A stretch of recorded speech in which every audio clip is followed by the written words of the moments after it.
네, 안녕하세요. 반갑습니다. 좀 전에 소개받은 광주과학기술원 전기전자 컴퓨터공학부의 송영민입니다. 여러분 오늘 만나서 너무 반갑고요. 오늘 제가 강의할 주제는 이렇게 동물 눈으로 카메라를 만든다면이라는 제목이에요. 근데 여기 옆에 보이는 이 그림이 있죠. 근데 이 그림을 봐가지고는 도저히 동물 눈하고 무슨 상관이 있지? 이런 생각이 아마 드실 거예요. 그런데 아마 그 강연의 맨 마지막쯤 가면 이게 사실 이런 거였구나 라고 자연스럽게 이해할 수 있을 겁니다. 먼저 시작을 한번 아이고. 여러분 보통 카메라라고 하면 이런 카메라가 생각이 나시나요? 아니면은 핸드폰 카메라가 생각이 나시나요? 이제는 아마 그 핸드폰에 있는 카메라가 훨씬 익숙할 거예요. 이렇게 사람들이 크게 이렇게 잡고 하는 카메라도 있고, 이제 촬영하시는 선생님 하시는 카메라도 있지만, 지금은 스마트폰에 들어가는 아주 작은 카메라, 이런 거를 많이 연상을 하실 텐데, 근데 어쨌건 카메라가 사실은 어떤 물체를 찰칵하고 찍는 거니까 그런 의미에서는 눈이랑 아주 닮았어요. 그리고 사실은 카메라라는 게 바로 이 눈의 구조 그리고 기능을 모방해서 만든 겁니다. 그런데 제가 오늘 얘기하려고 하는 거는 꼭 사람의 눈만 모방해야 할까? 혹시 다른 동물들의 눈을 따라서 한번 만들어 본다면 어떨까라는 내용을 얘기를 하려고 합니다. 그래서 생체 모방이에요. 우리 오늘 하는 주제는 생체 모방인데, 사람들이 통상 생체 모방하면 무엇이 떠오르나요? 라고 하면 나오는 이 대표적인 게 딱 이 세 가지 정도예요. 그죠? 늘 연꽃잎에 이렇게 물방울이 또르르 흐르는 거나, 아니면 개코도마뱀의 이 발바닥 찍찍이, 발바닥 그리고 이 찍찍이, 벨크로라고 하는 찍찍이, 이런 것들이 보통 사람들이 생체 모방 화면이라고 하는데, 제가 알려드리고 싶은 거는 지금 사람들이 하는 거는 이런 우리에게 너무 익숙한 생체 모방뿐만이 아니라 다른 것들도 많이 하고 있습니다. 그 중에서 동물 눈을 모방한 카메라도 있습니다라는 거를 이제 알려드리고 싶은 겁니다. 자, 근데 왜 하는지도 좀 중요하죠. 왜 하는지는 늘 호기심에서 시작할 수도 있지만 우리 사회에서 필요하기 때문에 하는 것도 있어요. 그 두 가지가 늘 잘 맞아야만 그때 어떤 제품을 개발했을 때 사람들이 조금 더 좋아해주고 이런 부분이 있어요. 그래서 왜 하는지를 생각해 보면 지금이 어떤 시대냐라고 하면 요런 시대예요. 요런 시대. 자, 여기 한번 볼게요. 2년 후에 187조 시장. 여러분 아직 초등학생은 187조가 얼마나 큰 돈인지 잘 감이 안 오실 텐데. 자, 2년 후에 187조 시장이 열린다. AI 결합한 지능형 로봇이 나오고 있습니다. 그리고 또 다른 거는 여기 삼성전자의 최종 목표 이거였구나. 집에서 함께 살고 사무실에서 함께 일하는 지능형 로봇. 그래서 지금부터 여러분이 앞으로 조금 더 이후에 살아갈 시대에는 여러분에게 이제 친숙하게 다가올 만한 로봇들이 많이 있을 거라고 생각을 해요. 그러면 그때 그 로봇은 어떻게 행동을 하죠? 행동을 하려면 뭔가 움직여가지고 판단을 하고 행동을 하죠. 근데 그 움직일 때 맨 처음 하는 게 무언가를 보는 거죠. 그죠? 그러니까 앞으로 그 새로운 로봇이 나올 때에는 가장 먼저 본다라고 하는 그 측면에서 지능형 카메라가 필요하다. 이렇게 얘기를 할 수 있습니다. 조금 더 가볼게요. 미래 사회에 이제 여러분이 나갔어요. 이제 밖에 나갔어. 밖에 나가면 여기 보는 거 그냥 자동차인데 자동차가 이제는 무인 자동차, 사람이 운전을 하지 않아도 되는 자동차가 이제 곧 생기겠죠. 그 다음에 여기 있는 것처럼 드론인데 지금 있는 드론보다 조금 더 좋은 드론이 있겠죠. 지금 있는 드론은 밖에서는 이렇게 잘 날아다닐 수 있는데 드론이 안에 들어오잖아요. 안에 들어와서 이렇게 물체를 다 피하면서 날아가는 거는 아직 잘 못해요. 사람이 조종해서는 할 수 있어요. 그렇지만 드론 혼자서 이렇게 물체를 잘 피해서 가는 건 아직 못합니다. 그러니까 드론 같은 경우는 일단 여기에 영어가 많이 써져 있는데 여러분 아직 초등학생들은 영어는 신경 쓰지 말고 그림 위주로 보면 됩니다.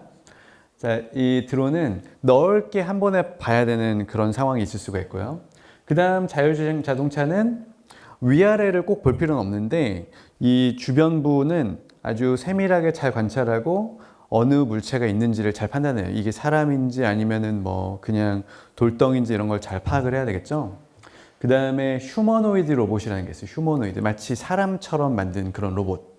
이런 로봇들도 실시간으로 뭔가 빠른 판단을 하게끔 해야 되니까 그때그때 적재적소에 필요한 카메라가 있을 겁니다. 그래서 앞으로는 카메라도 무언가 그 응용에 맞춰서 로봇의 응용에 맞춘 그런 카메라가 필요하겠다. 여기에 이제 그 구체적인 내용들이 나와요. 지금 뭐가 있냐면 지금 시기상으로 제가 이거는 그러니까 단순히 제가 하는 말만이 아니라는 거예요. 이거는 뭐냐면 전자제품 시장의 시장 동향을 나타낸 거예요. 여기 보면 2000년, 2010년, 2020년, 2030년 이렇게 갑니다.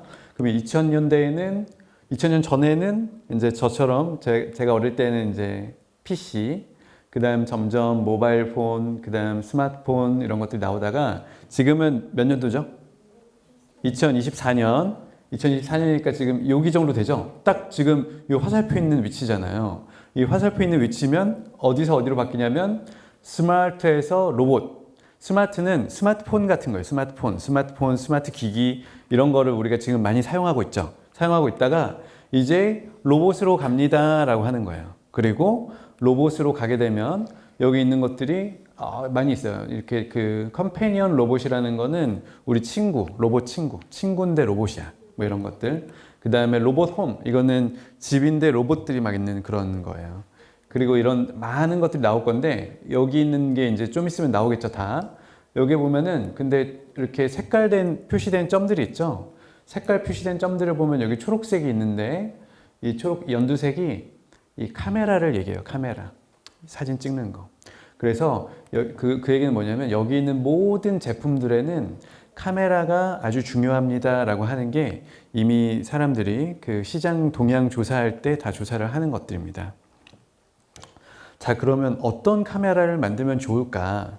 어느 위치에 있는 로봇에는 어떤 카메라가 적합할까? 이런 것들을 고민을 해야 되는데 저는 여기에다가 동물의 눈을 좀 활용해 보고 싶어요. 왜냐하면 자, 지구상에는 많은 동물들이 있죠. 동물들이 정말 많이 있는데 우리가 만든 카메라는 늘 사람의 눈을 모방해서 만들었던 거예요. 그런데 사람 눈이 아니라 여기 다른 동물, 여러 가지 동물들이 그 구조랑 기능이 다 제각각이에요. 언뜻 봐서는 비슷해 보이지만 구체적으로 따져보면 너무나 다르게 생겼어요. 예를 들어서 아마 여러분 많이 봤겠지만 파리나 벌 같은 애들은 눈이 이상하게 생겼죠? 보통 보면은 이게 겹눈이라고 하는데 눈 이상하게 생겼고, 그 다음에 여러분 독수리는 알죠? 독수리 엄청 잘 본다고 알려져 있는데 사실은 뭘 얼마나 어떻게 잘 보는지는 아무도 잘 모르죠. 여기 있는 분들은. 이제 제가 오늘 하나씩 설명해 드릴게요. 그리고 물속에 사는 친구들도 눈이 조금씩 다 달라요. 그래서 물속에 사는 애들의 눈을 잘 모방하면 물속에 수중 탐사하는 어떤 로봇의 눈으로 쓸 수도 있을 거고, 그 다음에 또 날아다니는, 그러니까 아주 멀리서 어떤 물체를 파악을 해야 된다면 그때는 독수리 눈을 모방할 수도 있겠고, 그런 생각에서 이제 시작을 하는 겁니다. 자, 몇 가지 예시를 보여드릴게요.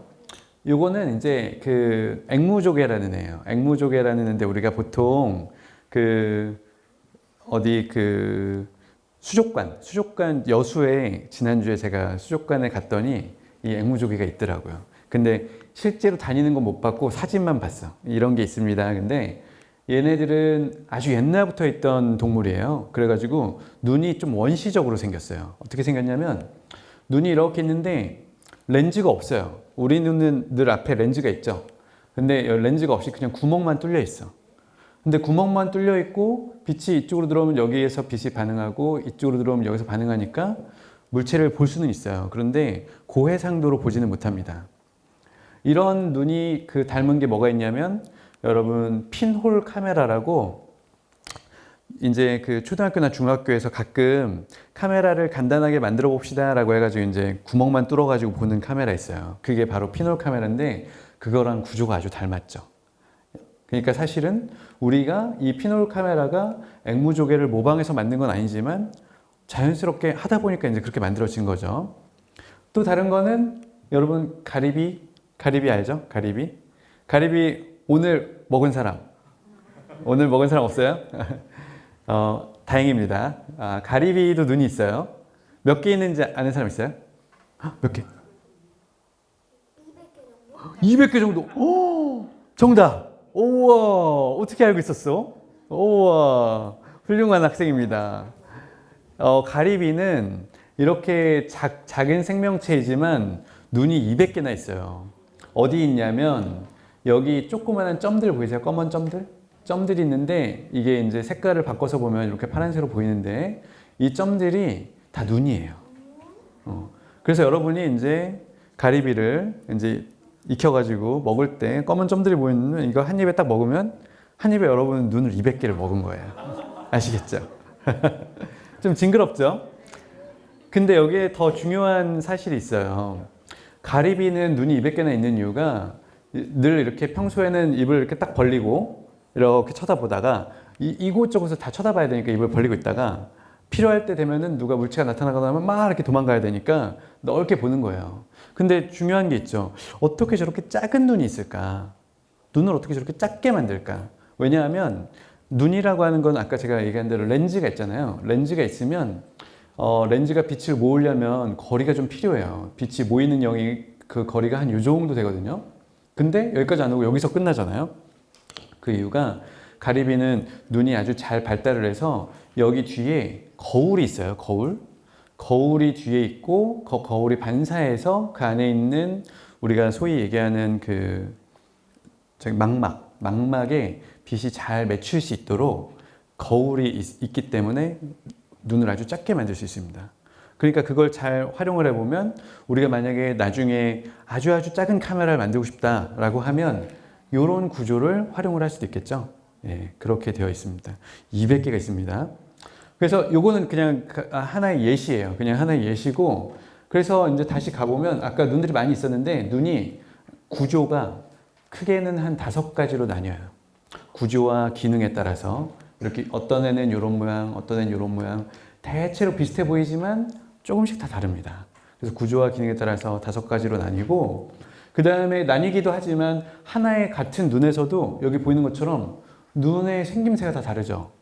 우리 눈은 그 동공이 동그랗잖아요. 우리 눈은 동그란 동공을 가지고 있는데 여기 있는 눈들은 다 제각각입니다. 여기 있는 거 좀 징그럽게 생긴 애도 있고 이렇게 생긴 애도 있고, 그 다음에 눈 안에 망막 있잖아요. 망막에 있는 세포들이 분포한 것도 다 달라요. 얘는 이제 치킨인데 이 닭의 눈에 있는 분포는 우리는 빨간색, 그 다음에 빨간색, 초록색, 파란색 이렇게 3가지 구분할 수 있잖아요. RGB. 근데 그 치킨은 5가지 구분할 수 있어요. 그렇다면 5가지 서로 다른 색을 배열을 어떻게 하는지도 되게 중요하겠죠. 그래서 이런 거를 따로 연구하는 사람도 있어요. 그렇다고 여러분이 치킨을 먹다가 눈을 이렇게 까가지고 본다고 보이는 정도로 그렇게 크진 않습니다. 자, 그래서 이렇게 많은 동물의 다양성이 우리에게도 분명히 어떤 영감을 줄 거다. 앞으로 필요한 카메라들. 그래서 이제 제가 그런 연구를 하고 있습니다. 그러면 그래도 조금 더 이제 구체적으로 한번 비교를 해볼게요. 사람 눈이랑 그 다음에 지금까지 우리가 사용하고 있는 카메라랑 어떻게 같고 다른지를 한번 보겠습니다. 먼저 사람의 눈은 여기 이제 렌즈가 있어요. 렌즈가 있고 렌즈가 빛을 모아서 여기에 망막이라는 데 이제 모이는 거고요. 망막을 자세히 살펴보면 여기에 간상세포라는 세포와 원추세포라는 세포가 있습니다. 이 원추세포라는 세포가 마침 빨간색, 초록색, 파란색을 잘 구별할 수 있게끔 되어 있어서 우리는 이렇게 가시광 색깔을 다 구분할 수 있는 거예요. 이거를 모방을 했기 때문에 우리의 카메라는 여기 앞에 이렇게 렌즈들이 있고요. 그 다음에 뒤에 이 망막처럼 비슷하게 빛을 감지해서 전기 신호로 변환하기 위해서 여기에 이미지 센서라는 게 있어요. 이미지 센서. 요거는 반도체로 만듭니다. 여러분 요새 반도체 엄청 중요하잖아요. 그 아버님들이, 어르신들이 이제 반도체 주식이 오르락 내리락 할 때마다 마음이 같이 오르락 내리락 하실 것 같은데, 이 반도체가 있고, 이 반도체에 그냥 반도체만 가지고는 색상을 구분할 수 없어요. 그렇기 때문에 그 위에 파란색, 초록색, 빨간색을 잘 받아들일 수 있는 어떤 그 염료 같은 게 있어요. 그래서 그거를 합쳤더니 마치 여기 있는 것처럼, 이게 이제 가시광 스펙트럼인데 비슷한 영역을 흡수를 해서 색깔을 구분할 수 있게끔 이렇게 되어 있습니다. 이게 우리가 알고 있는 디지털 카메라와 사람 눈 간의 비교예요. 상당히 닮았죠. 닮은 부분이 많이 있습니다. 근데 이제 자 그러면 이제 경쟁을 해야 돼요. 이제 사람이 그 카메라를 만들고 있으니까 사람 눈보다 더 좋게 하려고 어떻게 하고 있냐면 요거는 뭐냐면 하나의 그 세포, 우리 그 시각 세포에 해당하는 거 하나를 크기를 똑같이 쫓아가려고 하는 거예요. 점점점 작게. 그리고 그 해상도도 많게 하려고 더 많게 많은 픽셀들을 만들고 있는 거예요. 점점점 더 해서 지금은 이미 우리가 만드는 디지털 카메라가 사람의 눈이랑 거의 비슷하거나 어쩌면 사람의 눈을 거의 초월한 정도 수준으로 왔어요. 그러면 이제 더 이상 할 게 없어. 어떡하지? 뭐 더 할 거 없나? 근데 아직도 문제점이 많이 있어요. 뭐가 있냐면 이제 여러분이 늘 갖고 다니는 스마트폰을 잘 보시면 스마트폰에 뭐라고 써 있냐면 카툭튀가 심하다. 카툭튀 여러분 여기 튀어나와 있잖아요. 그죠? 카메라 있는 데면 스마트폰을 잘 만들었는데 스마트폰 아주 얇게 잘 만들었는데 카메라 있는 부분만 튀어나와 있어. 그래가지고 늘 두께가 두꺼워졌잖아요. 그죠? 여러분의 스마트폰도 어디다가 놔도 늘 불편하잖아. 조금씩 튀어나와 있어서. 근데 그게 왜 그렇게 튀어나와 있냐면 여기 있는 것처럼 렌즈가 하나, 둘, 셋, 넷, 다섯, 여섯, 일곱, 여덟 뭐 몇 개인지를 모르겠어요. 그죠? 엄청나게 렌즈가 많이 있는 거예요. 근데 제가 아까 말씀드린 것처럼 사람의 눈은 렌즈가 딱 하나 있잖아요. 그죠? 렌즈가 하나 있는 아주 간단한 구조입니다. 그러니까 만약에 사람 눈처럼 잘 만들면 렌즈 하나만 가지고도 찍을 수 있는 그런 카메라를 만들 수도 있겠죠. 자, 이제 여기 거의 유일하게 복잡한 그림이 하나 나오는데 조금 복잡해 보이죠, 여러분? 복잡해 보여요, 이 그림? 자, 어떻게 되냐면 볼록 렌즈 있죠, 볼록 렌즈. 여러분 볼록 렌즈 들어봤어요? 여기에 볼록 렌즈가 하나 있습니다. 볼록 렌즈가 하나 있고 빛이 이쪽에서 이렇게 오면 여기 모여요. 여기에 모이면 우리가 이런 거를 뭐라고 하냐면 초점이라고 합니다. 이렇게 빛이 모이는 영역, 이게 초점이에요. 초점에 아까 얘기한 이미지 센서라고 하는 게 있어야 우리가 영상을 만들 수 있어요. 여기가 초점이에요. 근데 빛이 이쪽에서 들어오잖아요. 이쪽에서. 옆에서 들어오면 초점이 여기예요. 여기.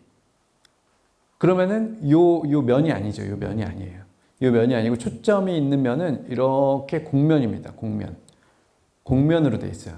우리가 이런 거를 한자로 상면완곡이라고 합니다. 상을 맺는 면이 완만한 곡면이다. 상면완곡이에요. 그래서 그렇기 때문에 다시 앞으로 돌아가 보면 여기가 이렇게 곡면으로 돼 있잖아요. 사람 눈은. 그래서 곡면으로 돼 있는 거예요. 그래서 우리가 눈을 뭐라고 하냐면 구라고 하잖아요. 구 이렇게 동그랗게 그렇게 돼 있습니다. 근데 우리가 만드는 카메라는 늘 이렇게 평평한 카메라밖에 못 만드는 거예요. 아직까지는. 그러다 보니까 여기에 그 늘 끝에서 이렇게 초점이 잘 안 맞아요. 어리어리해져요. 끝으로 가면. 그래서 그거를 보상을 하려고 자꾸 앞에다가 이렇게 렌즈들이 많이 있는 겁니다. 이게 제일 중요한 부분이에요. 여기가 이렇게 곡면으로 이렇게 돼 있어요. 그래서 다시 생각해 보면 우리가 지금까지 만든 모든 카메라는 뒤에 있는 이미지 센서라고 하는 게 반도체로 만들어서 이렇게 딱딱했는데 딱딱하니까 이렇게 평면이었는데 이렇게 곡면으로만 만들 수 있다면 훨씬 더 간단한 카메라를 만들 수 있습니다. 자, 이게 거의 시작이에요. 그래서 이미 사람들이 좀 하고 있어요. 여러분 이렇게 아주 얇게 이미지 센서를 만든 다음에 조금 힘을 좀 주면 이렇게 휘겠죠. 휘게 해가지고 이렇게 만드는 게 있고 지금 보면 여러분이 아는 회사 마이크로소프트라는 회사랑 그 다음 소니라고 아주 카메라 잘 만드는 회사가 있는데 그런 회사들이 다 이렇게 휘어져 있는 카메라들을 만들고 있습니다.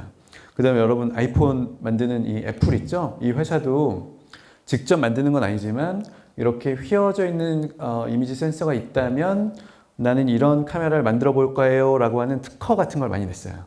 그러니까 여러분도 이제 나도 이렇게 만들면 더 좋을 것 같은데 해가지고 괜찮은 아이디어가 있으면은 특허를 내면 돼요. 그러면 나중에 여러분 어떤 회사에서 사가지고 여러분 부자 될 수도 있습니다. 자, 여기까지가 이제 사람 눈을 조금 더 잘 모방한다면 이라는 거예요. 사람 눈을. 그 다음에 이제 다른 동물로 한번 가볼게요. 자, 이제 물고기입니다. 수중에 물고기가 있어요. 물고기 있는데 사실 이렇게 봐가지고는 이 눈 그냥 사람이랑 비슷하게 생긴 것 같은데 뭐 다를 거 있나? 그냥 뭐 눈처럼 생겼죠. 동그랗게. 그냥 이렇게만 관찰해가지고는 뭘 알기가 어려워요. 근데 제가 이제 물고기 눈을 처음에 연구한 이유가 있어요. 왜 그렇게 했냐면, 자, 여러분 카메라를 좋아하시는 분들은 어안 렌즈라는 말 혹시 들어보셨을 거예요. 렌즈 중에 렌즈가 이름이 어안 렌즈예요. 어안 렌즈. 어안 렌즈라는 건 물고기 눈 렌즈라는 뜻이에요. 물고기 눈 렌즈. 이렇게 생겼어요.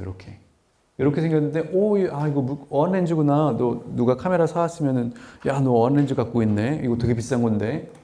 근데 이걸로 찍으면은 막 다 보여. 한 번에 막 한 140도 이렇게 찍을 수 있어. 이렇게 하는 게 어안 렌즈예요.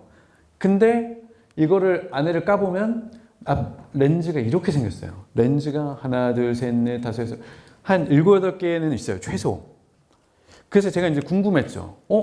어안 렌즈라고 이름이 붙었는데 왜 물고기 눈하고 다르지? 생긴 게 너무 다른데?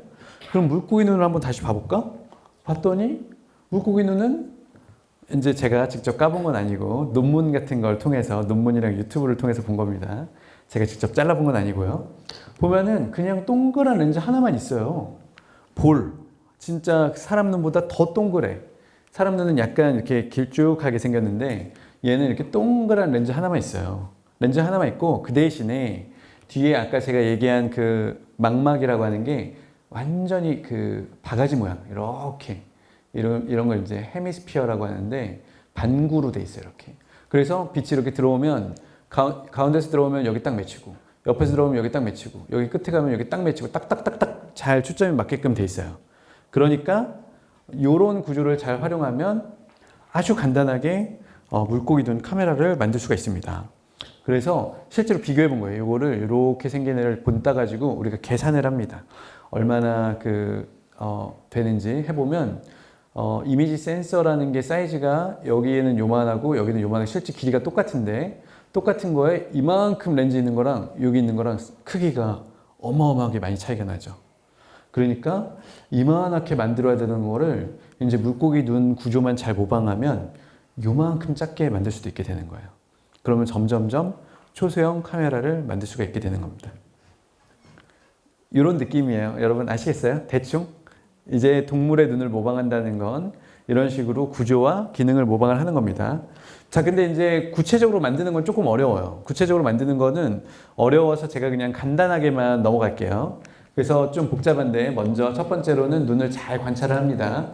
관찰을 한 다음에 먼저 여기에서 그 광학 설계라는 걸 해요. 광학 설계는 여러분 물리 같은 거 공부하면은 나오는데, 물리 공부하면은 이제 이런 거 할 수 있고, 그 다음에 실제로 만듭니다. 만드는 거는 그냥 그 가공을 하는 거죠. 렌즈 모양으로 투명한 물체를 가공을 하고 다 합치고, 그 다음에 밑에다가 또 아까 그 이미지 센서라고 하는 애도 이렇게 곡면으로 만드는 거 합니다. 사실은 옛날에는 이런 게 어려웠는데 요새는 가능한 이유가, 여러분 지금은 그 스마트폰 이렇게 접히는 것도 나오잖아요. 그죠? 접히는 것도 나오고 이제 좀 있으면 늘어나는 것도 나와요. 그래서 그런 기술들을 활용을 하는 거예요.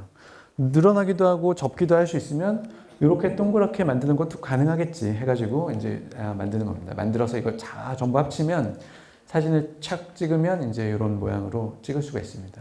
물론 이렇게 찍는 사진이 여러분 스마트폰에서 찍는 사진하고 같진 않아요. 왜냐면 이런 거는 이제 보통 회사에서 만드는 게 아니라 연구실에서 만드니까 아주 고해상도의 어떤 카메라를 만들 수 있거나 아니면은 뭐 이렇게 그 색깔들을 다 구별할 수 있거나 이렇진 않아요. 그렇지만 다만 중요한 것들은 이제 확인을 할 수 있는 거죠. 얼마나 넓게 볼 수 있는지 뭐 이런 것들, 그런 걸 확인할 수 있습니다.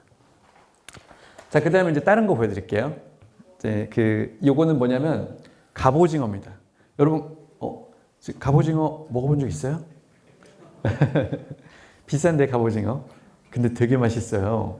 갑오징어 되게 맛있는데, 갑오징어, 그 다음에 문어, 그 다음에 오징어, 이런 애들 다 뭐라고 하냐면 두 종류라고 하는 동물이죠. 두 종류라고 하는 동물인데, 얘네들은 원래 뭘로 제일 유명하냐면 말랑말랑한 걸로 유명해. 말랑말랑한 걸로 유명한데, 그 다음에 더 유명한 게 뭐가 있냐면 수족관 같은 데 가서 잘 보시면 색깔이 막 화려하게 바뀌어요. 주변의 환경에 따라서. 색깔만 바뀌는 게 아니라 막 모양도 바꾸고, 문어는 보면 여러분 인터넷에 문어, 그 위장의 왕, 위장술의 왕 하면 문어가 나옵니다. 막 색깔 엄청 화려하게 바꾸거든요. 근데 눈까지 특이해. 눈은 또 어떻게 특이하냐면요. 이상하게 생겼잖아. 그죠? 이상하게 생긴 이유가 있어요. 갑오징어는 어디 사냐면 얕은 물에 살아요. 얕은 물. 얕은 물에 사는 물고기들은 이제 어떤 상황이 있냐면 위를 보잖아요. 위는 너무 밝아. 아래는 너무 어두워. 그래서 너무 밝고 너무 어두운 것 때문에 위에만 너무 밝고 아래가 너무 어둡잖아요. 그러면 사람도 잘 보면 제대로 안 보여요. 물체가. 물체를 제대로 볼 수가 없어요. 그런데 그거를 여기 위에는 약간 덮이고 약간 우리 그 차 타면은 선쉐이드 이렇게 가리는 것처럼 빛 가리개를 이렇게 해주고 아래쪽을 조금 더 잘 보게 해주는 거예요. 아래쪽을 조금 더 잘 보게 해주고 그 다음에 몇 가지 더 있습니다. 뭐가 있냐면 그 다음 이 갑오징어가 그 먹어야 되는 이 물고기들은 주로 어느 한쪽 한쪽에만 있어요. 위아래는 별로 없고 어느 한쪽에만 있어서 옆으로 이렇게 넓게 펼쳐져 있고요.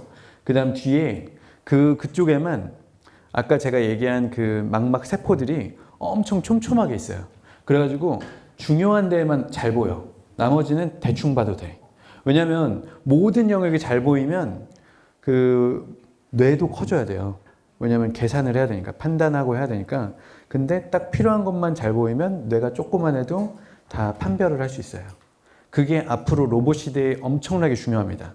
왜 중요하냐면 옛날에는 아주 좋은 카메라가 있는 게 최고였어요. 아주 좋은 카메라, 아주 고해상도 카메라가 좋았는데 이제 로봇 시대가 되면 로봇은 판단을 빨리 해야 되는데 데이터가 너무 많으면 복잡해. 그래가지고 로봇이 커져야 돼요. 그런 시대에 이런 구조가 우리에게 아주 큰 영감을 주는 겁니다. 그래서 딱 필요한 부분만 아주 선명하고 그 다음 그 이외에는 대충 볼 수 있으면 그 정도만 해도 충분한 거예요. 갑오징어한테는. 그 다음에 여러분 편광이라고 들어봤어요? 편광? 빛이 한쪽 방향으로 정렬되어 있는 걸 편광이라고 해요. 그래서 우리가 보통 3차원 TV 같은 거나 영화 같은 거 볼 때 안경 같은 거 끼는데 그게 한쪽은 이쪽 방향으로 편광이 되어 있고 한쪽은 이쪽 방향으로 편광되어 있어서 3차원 정보를 얻게 하는 그런 거거든요. 근데 어쨌건 이 갑오징어의 눈에는 또 그런 게 있어가지고 물속에서도 원래는 한 이 정도로 보여야 되는데 이 정도로 더 선명하게 잘 보이게 그렇게 하는 게 다 합쳐져 있습니다. 그래서 그러면은 우리가 이런 거를 어디다 쓸 수 있느냐? 물론 만드는 건 또 이렇게 만들었는데 만드는 건 제가 이제 생략할게요. 그래서 어디 쓸 수 있냐면 우리가 이제 실제로 운전을 해요. 자율주행차가 있다고 쳐요. 자율주행차가 있는데 자율주행차도 그냥 카메라가 있으면 그걸로는 정확하게 보기가 어려워요. 왜 보기 어렵냐면 늘 햇빛이 어떨 때는 위에 있고 어떨 때는 아래에 있으니까 위에 되게 밝고 아래가 어두우면 카메라 찍을 때 잘 안 찍혀요. 그 다음에 어떤 물체는 반사를 되게 심하게 해. 그런데 만약에 우리가 이런 특수한 모양을 적용을 하고 그 다음에 내가 관심 있는 영역만 아주 고해상도로 잘 볼 수 있게 하고 그 다음에 아까 그 편광 필름이라는 거를 딱 하면 결과적으로는 이렇게 아주 원하는 물체를 아주 깔끔하게 볼 수가 있습니다. 그것도 막 고해상도 카메라가 아니고 그냥 딱 필요한 정도로만 해상도가 있는데도 그렇게 볼 수 있게 만들 수가 있는 거죠. 자, 실제로 어떤 느낌인지 보여드릴게요. 이게 진짜 실제로 찍은 거예요. 찍는데 지금 여기서도 조도가 위에 좀 밝고 아래가 좀 어두워요. 그래서 이 오토바이가 지나가는데 이 사람을 우리가 인식을 하고 싶은데 인식하는 게 어느 정도 되는지를 100%면은 1, 그 다음 인식을 아예 못하면 0 이렇게 되는 거예요. 100%까지는 안 되고 이게 노란색이니까 한 50%, 60% 이렇게 왔다 갔다 이렇게 해요. 근데 어쩔 때는 0까지 가요. 0까지 간다는 건 뭐냐면 이 사람을 인식을 못하는 거야. 이 운전을 하다가 갑자기 인식을 못하면 갑자기 치일 수도 있는 거잖아요. 그런 위험한 상황이 되는데 그냥 단순히 이렇게 해서 조도를 조금만 균일하게만 만들어도 빛을 그러면 이 파란색처럼 원래 노란색보다는 조금 더 향상된 정확도를 가지게 되는 거죠. 그렇게 조금만 더 정확해져도 우리의 삶이 훨씬 더 안전해지는 거예요. 동일한 에너지를 쓰지만 조금 더 안전해질 수 있는 상황이 이런 카메라를 만들면 가능해지는 겁니다. 자, 그 다음에 이제 독수리 나왔어요. 여러분, 독수리가 눈이 좋은 것 같아요? 왜 좋은 것 같아요? 왜 좋을까? 독수리가 진짜 잘 붙나요? 어. 멀리 음. 정확히 볼 수 있으니까. 우와. 대단합니다. 멀리 있는 먹잇감을 정확히 볼 수 있다. 맞죠? 근데 그러니까 왜 정확히 볼 수 있을까요? 어떻게? 딴 데다가 어. 시선을 주지 않고 어. 멀리감에다가 먹잇감만 이렇게 쫙 쳐다봐가지고 아주 훌륭합니다. 맞죠? 그 먹잇감만 열심히 쳐다봐야지. 그거 못 먹으면 내가 배고파서 죽는데. 여러분도 먹잇감만 열심히 쳐다보세요. 공부해야 될 때는 공부만 열심히 하고 놀 때는 열심히 놀고 그렇게 하는 게 좋을 겁니다. 자, 우리가 일반적으로 알고 있는 상식이 뭐가 있냐면 독수리는 사람보다 훨씬 더 그 해상도가 높을 거야 라고 생각을 해요. 해상도가 더 세밀하게 볼 거다.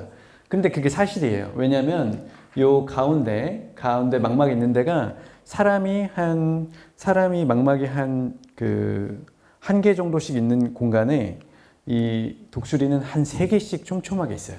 더 촘촘히 있어서 더 잘 봅니다.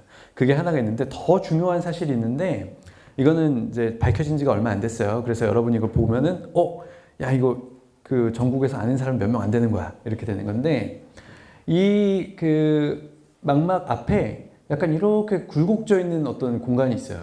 이거를 우리가 이제 한국말로는 제가 잘 모르고 포베알 핏이라고 하는데 이렇게 돼 있는 영역이 원래 보통 이렇게 돼 있으면 어떻게 되죠? 이게 빛이 들어오면 꺾이잖아요. 꺾이죠. 빛이 들어오면 꺾이니까 원래 우리가 자 이런 상황을 봤다고 칩시다. 이렇게 보면 원래는 이렇게 보여요. 이렇게 대충 어리어리하게 보이는데 독수리는 이렇게 보여요.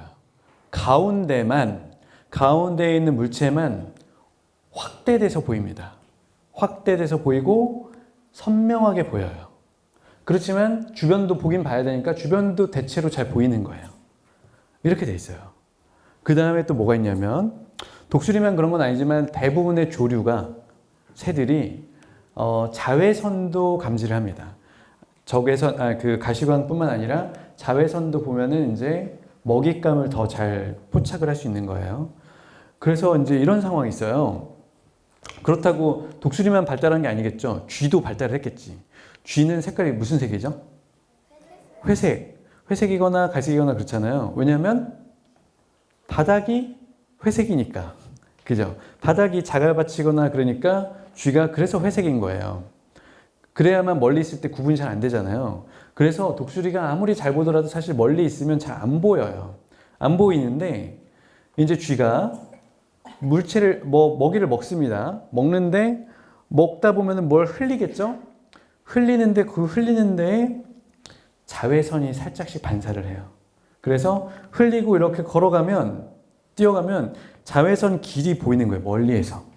그러면 이 독수리가 여기 뭐가 있네 하고 좀 더 슉 가지고 팍 잡을 수 있는 겁니다. 이런 것들이 다 합쳐져 있기 때문에 독수리가 물체를 훨씬 더 잘 포착을 할 수 있게 되는 거예요. 그래서 여기가 이제 아까 그 가운데 영역이에요. 그래서 다람쥐가 원래는 조그맣게 보이다가도 뭔가 가운데로 내가 보고 있는 대로만 오기만 하면 갑자기 확 커져서 훨씬 잘 보이게 되니까 물체를 더 잘 잡을 수 있겠죠. 그래서 우리가 실험을 해보면 원래 잘 안 보이던 물체가 가운데로 들어오면 사실은 이런 모양이었구나 라는 것까지도 알 수 있는 그런 카메라를 만들 수가 있습니다.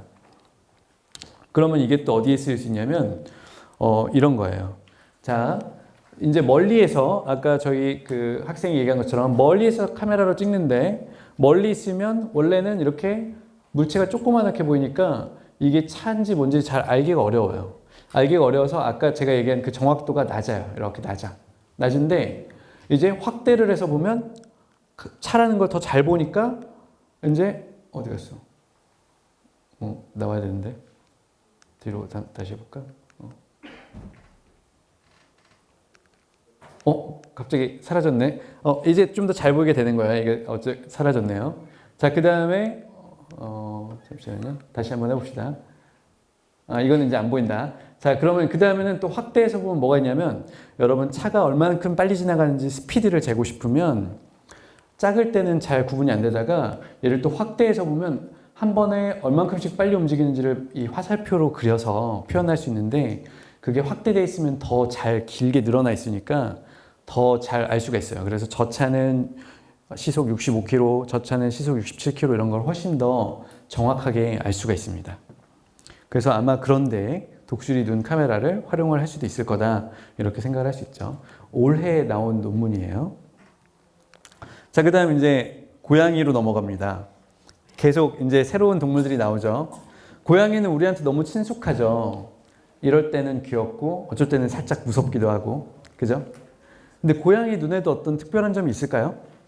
고양이가 밝을 때는 눈이 컸다가 어두워지면 눈이 작아지고. 맞아요. 맞습니다. 근데 밝을 때는 눈이 커졌다가 어두울 때는 눈이 작아지는 거는 사실 사람도 똑같아요. 그 사람도 이 동공이 아주 작아졌다가 커졌다 하잖아요.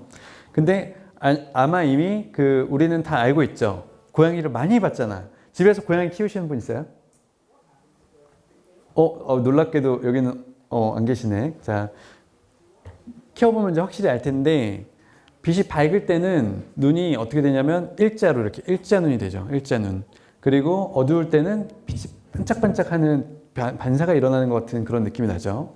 그래서 이거를 좀 더 자세히 보면 고양이가 낮에는 이렇게 일자 눈이 됩니다. 일자 눈. 원래 사람은 그냥 이렇게 동그란데 그리고 밤에는 이렇게 반짝반짝이는 정도로 돼요. 그래서 원래 사람은 그냥 이렇게 보이는데 고양이가 보면 이렇게 보이고, 그 다음에 원래 사람은 이렇게 보이는데 고양이는 이렇게 보이고, 이 두 개가 어떤 차이가 있냐면 여기서는 모든 부분이 다 선명해요.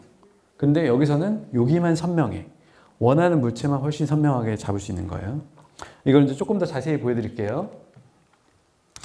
대낮에 빛이 밝을 때 우리가 그냥 일반 동그란 구멍으로 해서 물체를 바라보면 다 선명하게 두루두루 선명하게 보입니다. 근데 어떨 때는 내가 어떤 특정 위치에 있는 애만 선명하게 보고 싶을 때가 있어요.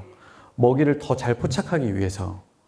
왜냐하면 고양이는 포식자죠. 포식자.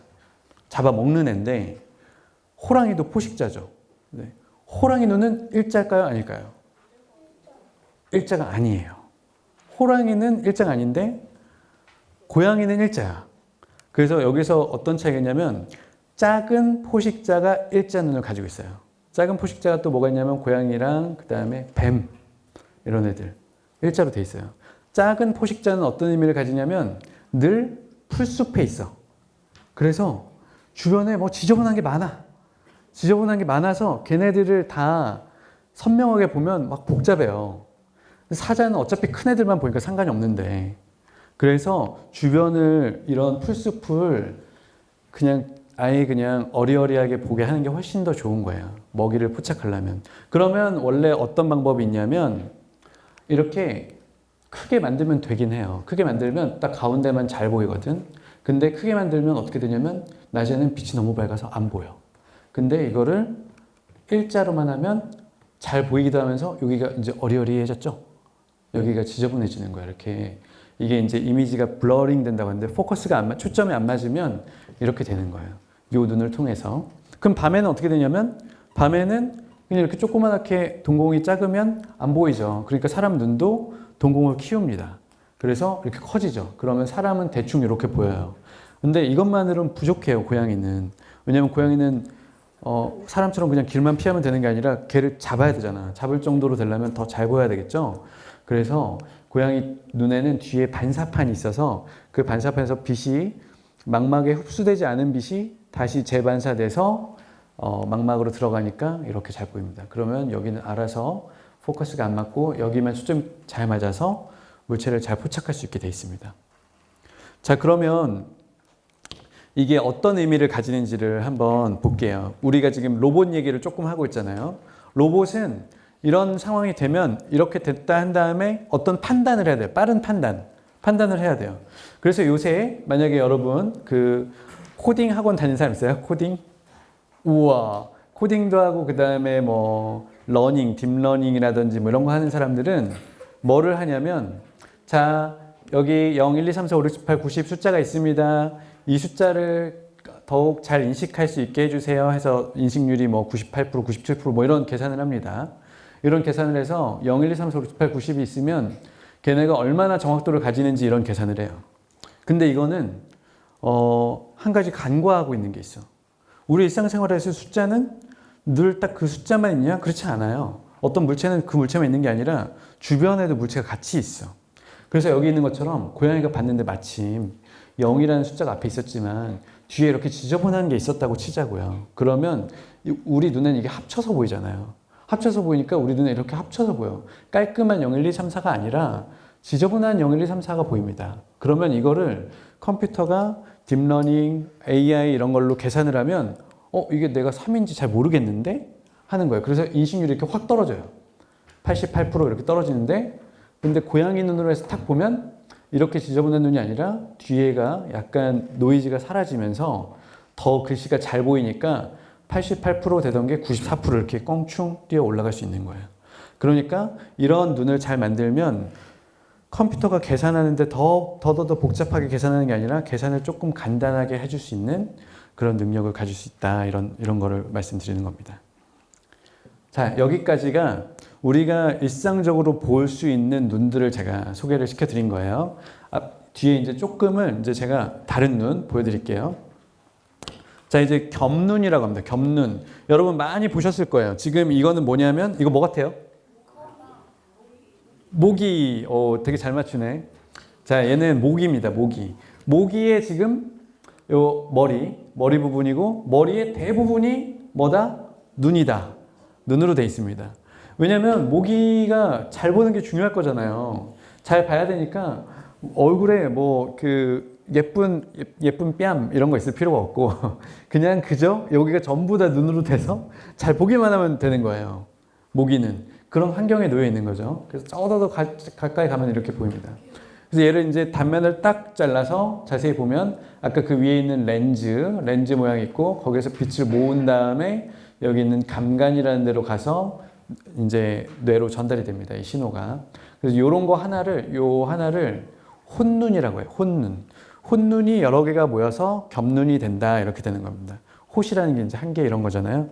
그래서 혼눈이 여러 개 모여서 겹눈이 되는데 이게 이렇게 넓게 분포를 하고 있으니까 그냥 이렇게 배치가 어떻게 되느냐에 따라서 거의 한 180도도 볼 수 있는 그렇게 되는 겁니다. 그러니까 모기는 날아가면서 이렇게 고개를 돌려가지고 친구랑 인사하고 어쩌고 할 만한 그 에너지가 없어요. 가면서 한 번에 다 봐야 돼. 그러니까 눈이 이제 자연스럽게 양쪽으로 해서 다 볼 수 있게끔 그렇게 되어 있는 겁니다.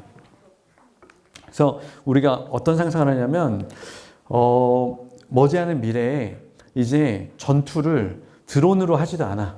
드론으로도 안 하고, 이런 초소형 드론, 초소형 곤충으로 삐 날아가가지고 이런 거는 조그만하니까 한 100만 개 막 이렇게 만들 수 있잖아요. 만든 다음에 저쪽에 보내버려. 보낸 다음에 거기서 폭탄 뻥뻥뻥뻥 이런 것도 할 수 있고 아니면은 데이터를 거기서 막 이것저것 수집을 해오는 거죠. 한 100만 마리를 보내가지고 한 10만 개 죽어도 나머지 90만 개가 어마어마하게 많은 데이터를 가져올 수 있을 거잖아요. 그래서 머지않은 미래에 어떤 이런 전쟁이나 정찰이 있을 수도 있겠다라고 많은 사람들이 생각을 하고 있습니다. 자, 그렇다면 이걸 이제 어떻게 만드냐? 만드는 것도 좀 중요한데 어려워요. 왜냐하면 아까 이렇게 생긴 모양으로 만들려면 뭘 만들어도 다 이렇게 구면에다 만들어야 되잖아. 반구면에 만드는 게 어려워서 지금까지는 뭐 많은 어려운 점이 있었죠. 그래서 이제 제가 예전에 했던 방법은 뭐냐면 먼저 렌즈, 아까 조그만한 렌즈, 마이크로 렌즈라고 하는데 말랑말랑하게 만들어요. 얘는 늘어날 수 있게. 말랑말랑하게 마치 그 젤리 같은 걸로 액체 괴물 뭐 이런 거. 그 다음에 이 밑에 아까 제가 얘기한 이미지 센서라고 하는 애도 이제 약간 늘어나게 만들 수 있는 기술이 생겼어요. 그래서 얘가 늘어납니다. 늘어나게 만든 다음에 이 두 개를 딱 붙인 다음에 풍선 불듯이 후 불어주면 여기 이제 이렇게 빵빵하게 되면서 아까 그런 겹눈 모양의 카메라가 되는 거예요. 자, 그래서 실제로 이렇게 평평하게 만든 놈을 이렇게 힘을 확 줘가지고 반대 방향으로 이렇게 되게 하면은 이거를 나중에 뒤집어서 꺼내면 이런 식으로 되는 겁니다. 우리가 이런 거를 겹눈 카메라 또는 이제 뭐 곤충눈 카메라 이렇게 얘기를 합니다. 그래서 여기 빛이 들어오면 여기로 들어온 애는 여기 픽셀 이렇게 다 들어가니까 거의 모든 방에서 오는 거를 한 번에 볼 수가 있게 되는 거죠. 그러면 이제 실제로 볼 때는 어떻게 보냐? 과연 파리나 벌이 물체를 볼 때는 어떻게 볼까요? 라고 해보면 많은 사람들이 이렇게 본다고 생각을 해요. 왜냐하면 우리가 보는 애니메이션에 자꾸 이렇게 나와. 벅스 라이프 뭐 이런 걸 보면 이렇게 나와요. 그렇지만 꼭 맨날 파리만 그렇게 나와. 사마귀는 이렇게 안 나오고. 근데 파리나 사마귀나 둘 다 겹눈인데 파리만 꼭 이렇게 불쌍하게 이렇게 나오는 거죠. 근데 실제로는 이렇게 나오지 않고 만약에 십자가라는 어떤 물체가 있었다고 칩시다. 그러면 이 렌즈를 통해서 이 조그만한 상이 생기는데 이 상이 마침 여기 있는 아까 그 빛을 받아들이는 광 수용체랑 만나면 그때 전기 신호가 발생을 해서 요런 모양이 돼요. 지금 이게 엇갈려 있으니까 얘네들은 끝에 있는 애는 안 만나잖아. 근데 여기 가운데서 만나니까 이렇게 되고 이게 만약에 이렇게 몇 개 있는 게 아니라 고해상도로 이렇게 여러 개가 있다면 결과적으로 이렇게 보이는 거예요. 그러니까 십자가만큼 엄청 선명하게 보이진 않지만 대략 물체를 인식할 수준으로는 보이는 거죠. 이렇게 보이게 됩니다. 그래서 우리가 실제로 이런 구성을 만든 다음에 촬영을 해보면 이런 예를 들어서 파리 모양이면 이렇게 찍히고 뭐 이런 모양이면 이렇게 찍히고 이게 실제 계산하는 거랑 아주 잘 맞다는 걸 확인할 수 있고요. 그 다음 가장 중요한 이쪽 방향에 물체가 있나 이쪽 방향에 물체가 있나 둘 다 이렇게 잘 볼 수 있는 겁니다. 그래서 카메라가 하나 있지만 구성도 간단한데 그걸로 거의 모든 넓은 방향을 볼 수 있는 그런 카메라를 만들 수가 있습니다. 여기 여러분 초등학교 6학년 있어요? 초등학교 6학년? 초등학교 6학년 지금 학교에서 수업 시간에 뭐 배워요? 과학 시간에? 어떤 거? 지금 어떤 거? 아, 햇빛에 지리 저기 지구과학 배우는구나. 요게 지금 이 카메라가 초등학교 6학년 교과서에 이렇게 2페이지 실려 있어요. 집에 가서 여러분 찾아보세요. 아직도 아마 실려 있는지 이게 아마 2019년인가 처음 실렸으니까. 그래서 이제 이게 제가 만들었던 카메라인데 지금 이게 곤충눈 사진기, 생체 모방 기술을 적용한 곤충눈 사진기라고 해서 여러분 지금 교과서에 실려 있습니다. 과학 교과서 6학년. 근데 이거는 제가 예전에 했던 거예요. 2013년이니까 10년도 더 전에 했는데 지금은 이제 세상이 바뀌었죠. 어떻게 바뀌었냐면 막 더 한 번에 많이 보고 싶어. 한 번에 요만큼 한 180도가 아니라 다 보고 싶어. 한 번에 모든 방향. 다 보고 싶어서 이미 그런 카메라들이 있어요. 그런데 이 카메라들이 너무 커요. 크고 안에 보면은 막 이렇게 복잡하게 되어 있습니다. 아주 복잡하게. 아까 제가 얘기한 어안 렌즈라는 게 한 8개 이렇게 조합으로 되어 있어요.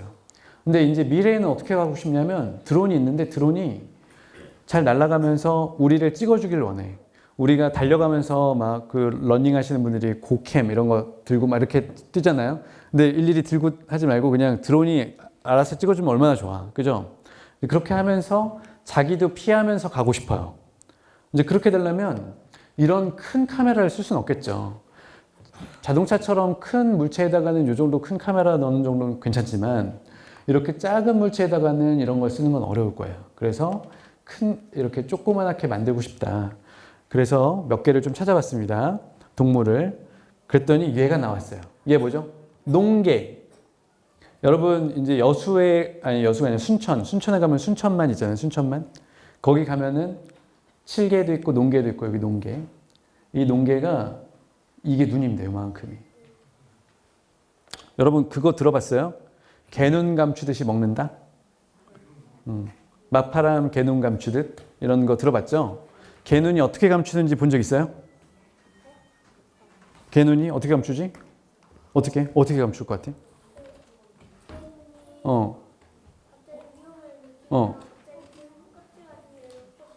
쏙 들어가. 등껍질로 쏙 들어가. 근데 옆으로 들어가. 옆으로. 이렇게. 얘기하는 사이에 벌써 나와버렸네. 이제 여러분 저의 강연을 듣고 마지막 기억나는 건 걔가 눈을 이렇게 감추는구나. 이것만 기억이 날지도 몰라요. 이게 이렇게 들어가는 게 아니라 이렇게 감춥니다. 그죠? 이렇게 감추는데 이 눈이 너무 특이하죠. 그래서 저는 이 눈 자체에 관심이 많았어요. 눈이 톡 튀어나온 곳에 얘가 이제 갯벌에 사니까 갯벌은 넓잖아. 넓으니까 온갖 곳을 다 봐야 돼가지고 이 눈이 위에가 전부 다 겹눈, 아까 제가 얘기한 겹눈으로 다 감싸져 있는 거예요. 그 다음에 더 재밌는 걸 하나 또 발견했어요. 뭐를 발견했냐면 아까 제가 보여드린 모기는 보면 렌즈 막 있었잖아요. 렌즈도 여러 개 있었죠. 근데 이 농개는 렌즈 그 윗면이 평평해. 렌즈인데 편평해. 다른 애들은 동그랗거든요.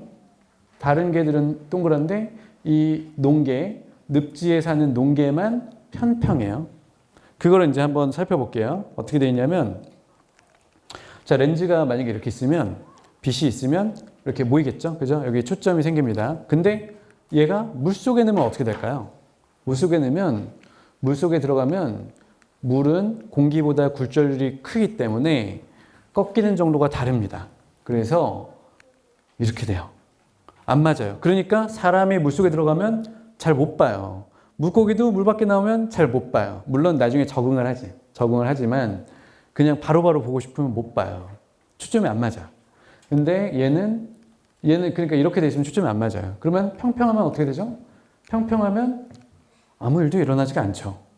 물속에 들어가면 아무 일도 일어나지가 않죠. 그죠? 그런데 만약에 맨 윗면이 평평하고 그 다음에 안쪽에 이렇게 굴곡지면서 굴절이 서서히 바뀌는 어떤 물체가 있다고 하면 얘는 이제 초점이 여기 있는데 물속으로 들어가도 첫 번째 면이 평평하기 때문에 그대로 이렇게 똑같이 됩니다.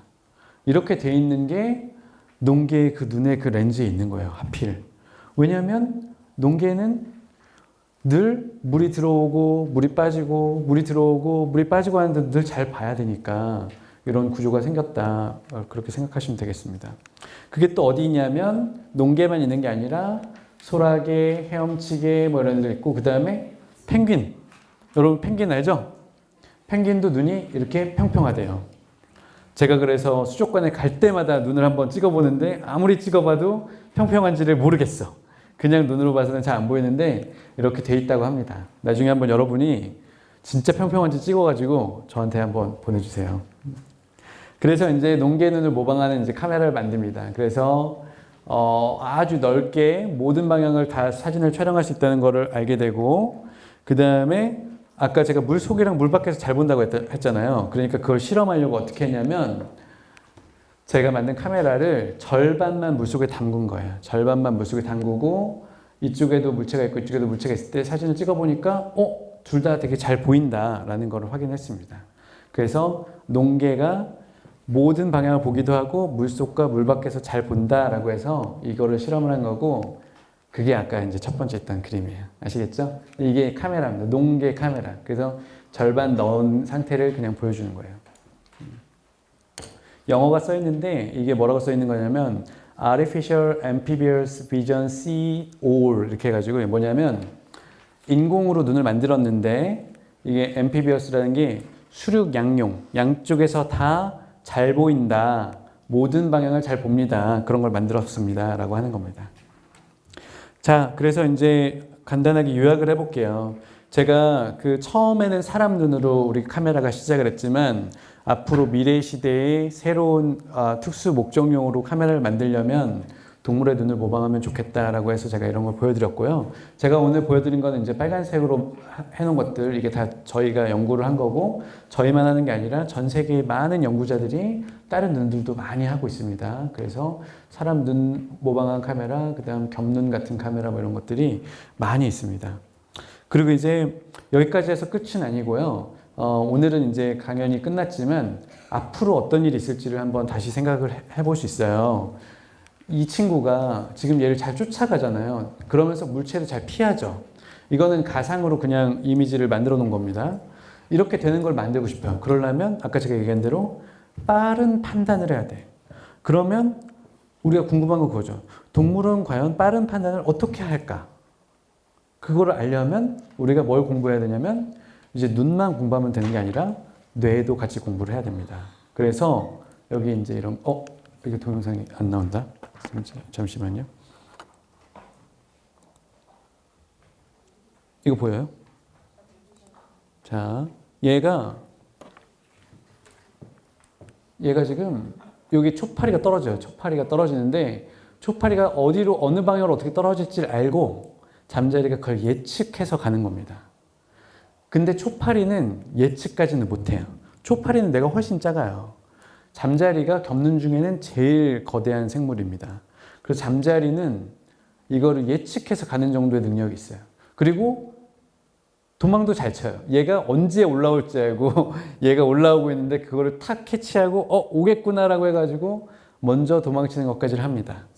근데 먼저 첫 번째로는 보고 나서 하는 건데 본 다음에 본 신호가 어디로 가죠? 뇌로 가는데 뇌에서 어디가 어떻게 연결되어 있길래 과연 그게 가능한 걸까를 공부하는 게 우리가 앞으로 해야 되는 일이고, 그게 이제 여러분 반도체 중에 지능형 반도체, 뉴로몰픽 반도체 이런 것들이 다 그런 것들입니다. 그래서 이런 게 다 합쳐지면 결과적으로 이런 카메라를 만들 수 있는 거예요.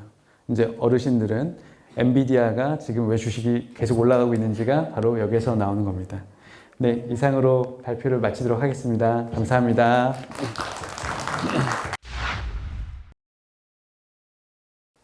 만호초등학교 5학년 이선영입니다. 우선 질문은 세 가지가 있는데요.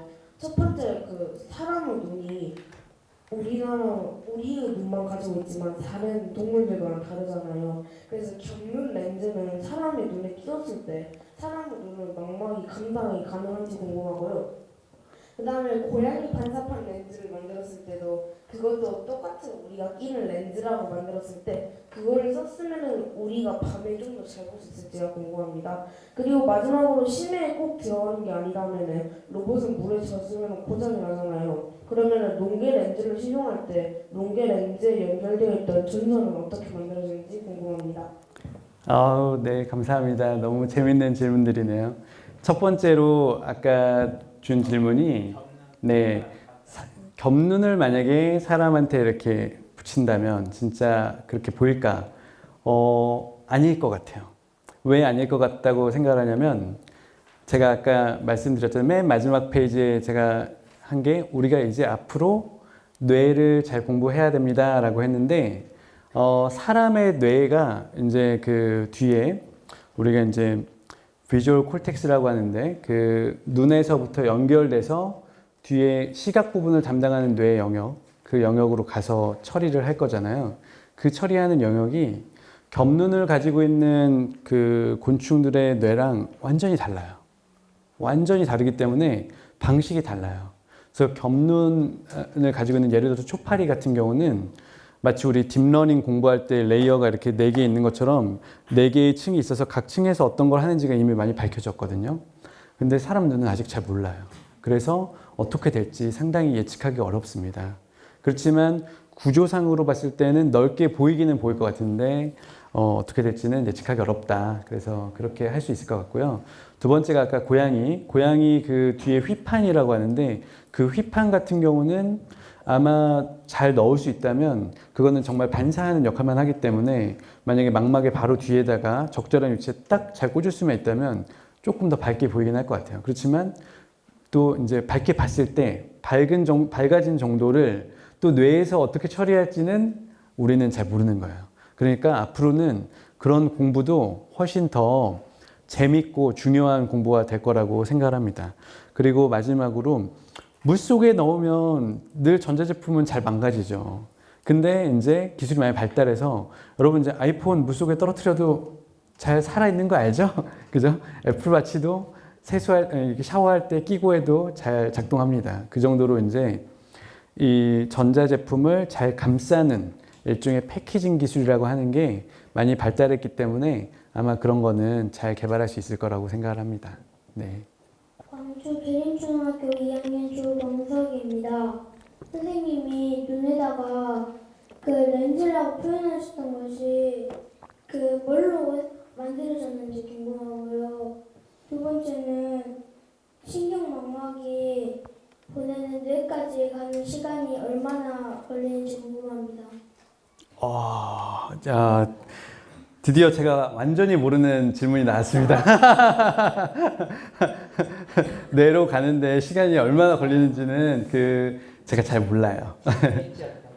제가 잘 몰라서 한번 그 학생이 인터넷 찾아보고 책 찾아봐서 공부해도 좋을 것 같아요. 그런데 이 전달되는 시간은 잘 모르지만, 제가 아는 거는 사람 눈은 1초에 20번 정도 깜빡이는 거 구분할 수가 있어요.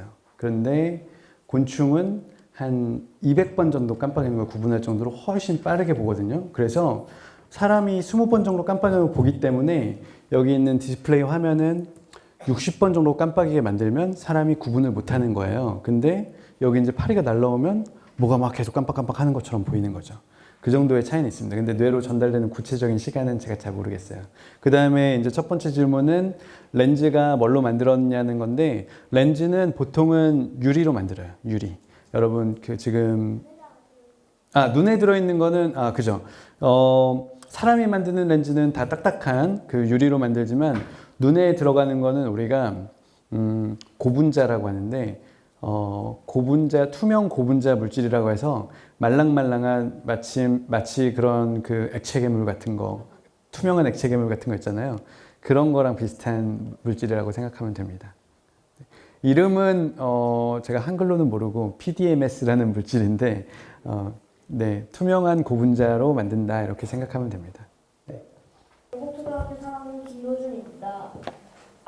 이 사람 눈에 있는 가시광 세포가 수가 조금씩 다르다고 알고 있는데 동물의 눈에 있는 가시광 세포의 수는 어떨지 궁금합니다. 수? 개수?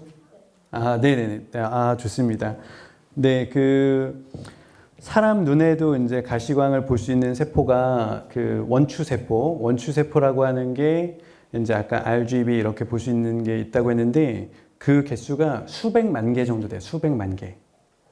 근데 이제 간상세포까지를 전체를 포함하면 이제 억 단위로 넘어가는데 우리가 색깔을 구분하는 거는 수백만 개 정도 돼요. 수백만 개 정도 되고 아까 제가 얘기한 것처럼 독수리는 그거보다도 더 촘촘하니까 아마 더 많을 걸로 알고 있고 정확한 개수는 모르고 나머지 동물들은 그거보다는 좀 더 적습니다. 그래서 더 조금 저등한 개체, 좀 작은 개체들은 개수가 훨씬 작고 크면 클수록 그 개수가 많이 있고 그 정도의 차이가 있어요. 정확히 몇만 개 있는지는 제가 잘 모르겠어요. 네.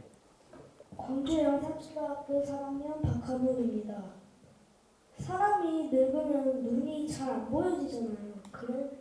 그런데 동물들도 늙으면 눈이 잘 안 보이나요? 너무 훌륭한 질문이네요. 또 제가 모르는 질문이 나왔습니다. 네, 저도 잘 모르겠어요. 다른 동물들이 얼마나 눈이 이제 퇴화하는지.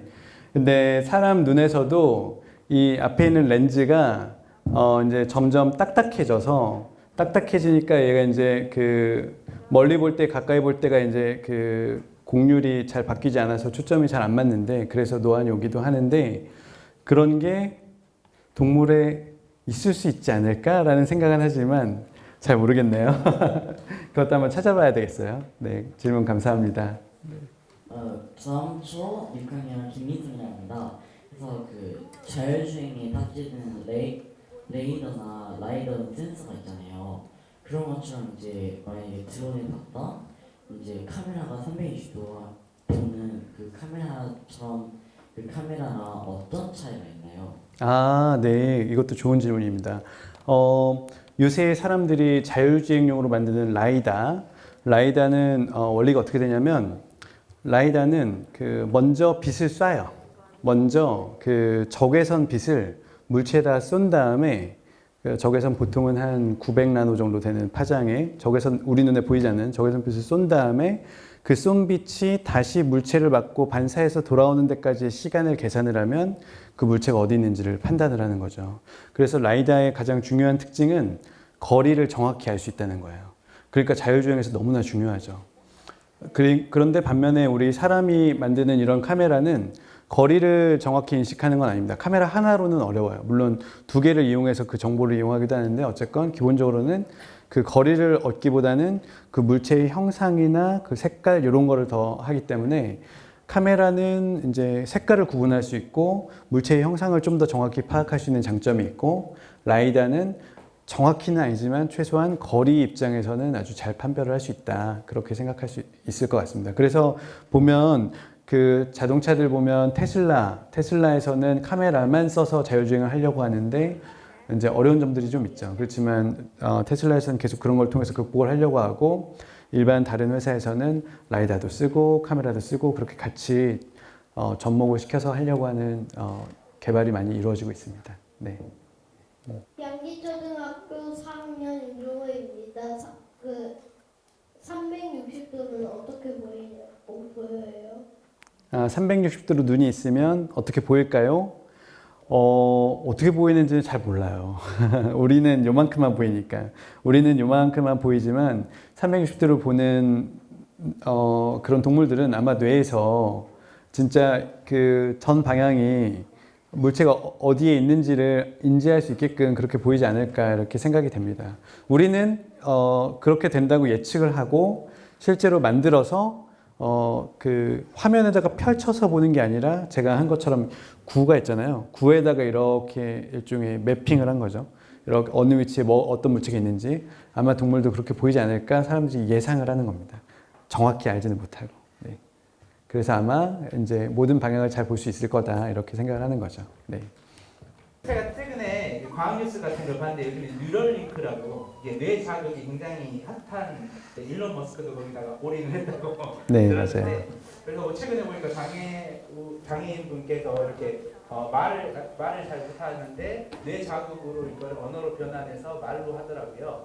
혹시 카메라 기술도 이렇게 발달이 많이 되어 있는데 나중에 이 뇌와 연결을 해서 눈이 앞을 볼 수 없는 분들도 혹시 앞을 볼 수 있게 되는 그런 날이 올 수도 있지 않을까 한번 과학적으로 가능할지. 네, 아주 좋은 질문이고요. 실제로 하고 있습니다. 그래서 그 사람 눈에 손상이 어디가 돼 있는지에 따라서 개발이 되고 있는데 만약에 그 눈 앞에 시신경, 그 망막 있는 부분만 손상이 됐고 그 뒤로 연결되는 세포는 살아 있다면 우리가 이미지 센서라고 하는 그 부분들을 각각의 이미지 센서의 각 픽셀에서 전기 신호를 뒤에 있는 신경으로 연결시키는 그런 것만 잘 만들면 눈이 보입니다. 그래서 그 실험들을 동물에게 지금 많이 하고 있어요.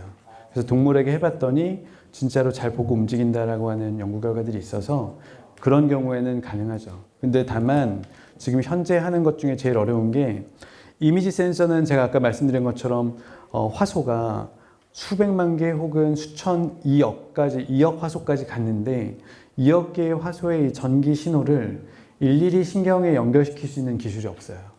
그러니까 이 신경을 여기에서 얻어진 빛 정보를 신경으로 각각 개별로 연결시키는 그런 기술이 없기 때문에 그런 거를 잘 개발하는 게 앞으로 아주 중요할 거라고 생각을 합니다. 네. 너무 감사합니다. 와서 이렇게 강연을 하고 질의응답하는 거 보니까 너무 아는 게 많이 있는 것 같아요. 어린 학생들인데 이렇게 과학에 관심을 많이 가져주셔서 너무 고맙고요. 앞으로도 관심 많이 가져주시고요. 그 다음에 특히 이렇게 연구하고 공부하는 데는 어떤 아이디어 같은 데는 제한이 없는 것 같아요. 그래서 오늘 아주 재미있고 흥미로운 질문들이 나왔잖아요. 이거를 잘 머릿속에 간직하고 있다가 나중에 인터넷 찾아서 공부도 하시고 해서 그런 거를 여러분이 실제로도 개발하고 또 연구하는 그런 과학자가 될 수 있으면 너무 좋겠습니다. 네, 이상입니다.